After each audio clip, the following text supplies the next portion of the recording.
বিএনপির সঙ্গে অন্তর্বর্তী সরকারের ও বৈষম্য বিরোধীদের বিভিন্ন ইস্যুতে টানাপোড়েন দেখা গেলেও এখন নির্বাচন, সরকার ও রাজনৈতিক দল গঠন প্রসঙ্গে রীতিমতো মুখোমুখি অবস্থানে দুই পক্ষ।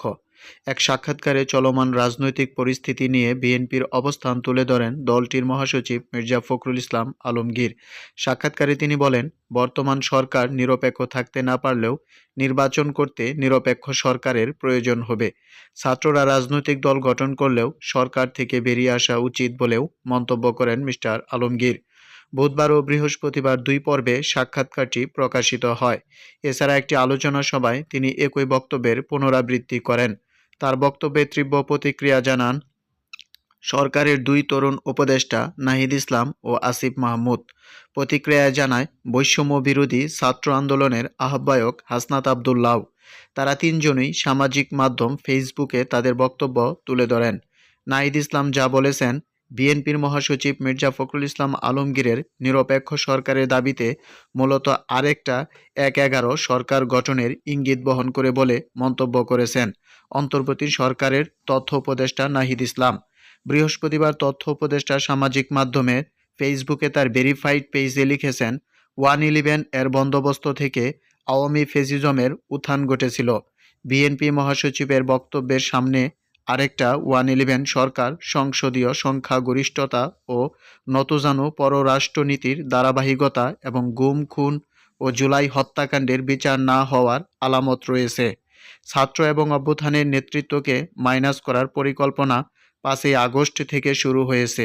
5ই আগস্ট যখন ছাত্র জনতা রাজপথে লড়াই করেছে, পুলিশের গুলি অব্যাহত রয়েছে, তখন আমাদের আপোসকামী অনেক জাতীয় নেতৃবৃন্দ ক্যান্টনমেন্ট জনগণকে বাদ দিয়ে নতুন সরকার করার পরিকল্পনায় ব্যস্ত ছিলেন। অনেক ছাত্রদের কথাও বলেছেন সেখানে। যোগ করেন নাহিদ ইসলাম।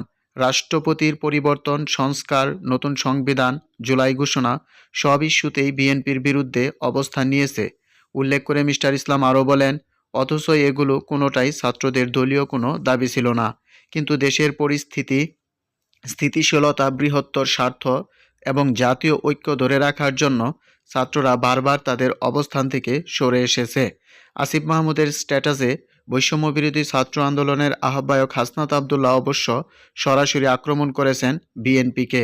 তার মতে, ফেসিবাদ বিরোধী ও জুলাই স্পিরিট ধারণাকারী ছাত্র জনতার সম্মেলনে যখন নতুন একটি রাজনৈতিক দলের উত্থান হওয়ার আভাস পেল, ঠিক তখন বিএনপি সেটিকে চিহ্নিত করল তাদের দলীয় স্বার্থের বিপক্ষে হুমকি হিসেবে।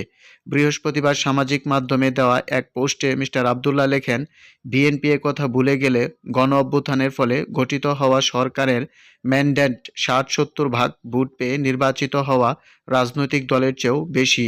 নতুন রাজনৈতিক দলের প্রয়োজনীয়তা উপস্থিত হলে ঠিক এ কারণেই বিএনপি সেটিকে হুমকি হিসেবে দেখেছে বলে মনে করেন তিনি।